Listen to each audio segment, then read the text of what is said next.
Superman versus Thor का मामला इस कदर परवान चढ़ेगा मुझे जरा भी उम्मीद नहीं थी, लेकिन सोशल मीडिया पे इन दोनों के फैंस स्पेशली थॉर फैंस ने इतना आग मुता है कि ना चाहते हुए भी मेरा कंसंट्रेशन इस पे आ ही गया। लाइव एक्शन हो या कॉमिक बुक, सुपरमैन को हमेशा ही ओवर पावर दिखाया गया है और इसके वीकनेस के नाम पे हमेशा ही बस एक ग्रीन क्रिस्टल पेश किया जाता है। और इसी वजह से मैं समझता हूँ कि सुपरमैन जैसे ओवर पावर्ड कैरेक्टर के सामने थॉर को खड़ा करना निहायत ही बेवकूफी भरा आइडिया समझ आता है। लेकिन थॉर फैंस ने सोशल मीडिया पे इस बैटल की इतनी ज्यादा हाइप बना रखी है जिससे ये समझ आ रहा है कि कुछ तो बात है इस बंदे में जिसकी वजह से इस मामले को इतनी तूल दी जा रही है। तो इन्हीं सब बातों को मद्देनजर रखते हुए इन दोनों के पावर्स एंड एबिलिटीज को भी एनालाइज करके देख ही लेते हैं कि कौन कितने पानी में है। पिछली वीडियो में मैं तुम्हें सुपरमैन की एबिलिटीज के बारे में बता चुका हूँ, इसलिए इसमें मैं सिर्फ थॉर की एबिलिटीज पे चर्चा करूंगा। इसके पास है super human strength, stamina, durability, speed, agility, reflexes, healing, longevity and senses. ये बंदा वेदर को भी मैनिपुलेट कर सकता है जैसे कि lightning, thunder, energy and matter. 1500 साल से जिंदा होने की वजह से हैंड टू हैंड कॉम्बैट में इसका कोई मुकाबला नहीं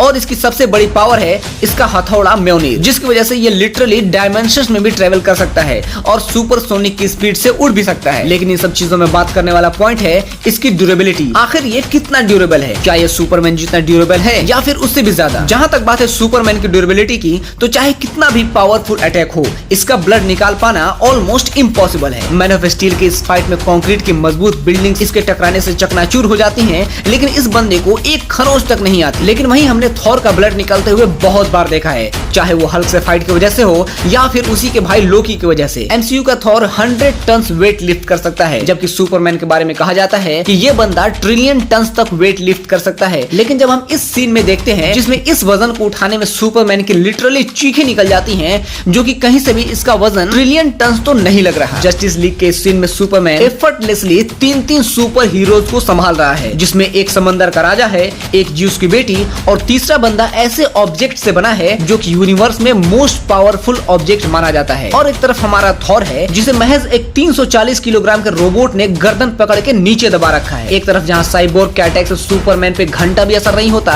वहीं आयरन मैन के रिपल्सस अटैक से थॉर कुछ दूर जा गिरता है। इन सारे पॉइंट्स को देख के सुपरमैन के सामने थॉर काफी कमजोर नजर आ रहा है। लेकिन जब हम इन्फिनिटी वॉर और एंड गेम का ये सीन देखते हैं जिसमें वो थैनोस के वेपन शिप के आर पार घुस के उसे नेस्तो नाबूद कर देता है और यहाँ थैनोस के अटैक से जब पूरी बिल्डिंग तहस नहस हो जाती है, वहां पर थॉर बिना किसी शील्ड के सही सलामत और बिना एक सिंगल स्क्रैच के कूल माइंड खड़ा रहता है। तो इसी से हम इसकी ड्यूरेबिलिटी का अंदाजा लगा सकते हैं। तो क्या ये सुपरमैन के पंचेस को सर्वाइव कर पाएगा? इसके बारे में कुछ भी कहना बहुत मुश्किल है। वहीं अगर थॉर सुपरमैन पे थंडर स्ट्राइक करता है तो क्या होगा? तो इसका जवाब हमें मिलता है बैटमैन वर्सेस सुपरमैन के इस सीन से। जब सुपरमैन डूम्सडे से फाइट करता है तो वो पूरा का पूरा माहौल थंडर से ही भरा होता है। वहीं अगर सुपरमैन ने अपने हीट विजन से थॉर पे अटैक करे तो क्या होगा? तो इस पे जवाब देना इसलिए मुश्किल है क्योंकि जब थॉर उरू मेटल को मेल्ट कर देने वाले न्यूट्रॉन स्टार की एनर्जी को सह सकता है तो उसके सामने हीट विजन डेफिनेटली थोड़ा कम ही पावरफुल होगा। लेकिन ये सब के अलावा लास्ट में फिर वही आर्गुमेंट आ जाता है कि क्या हो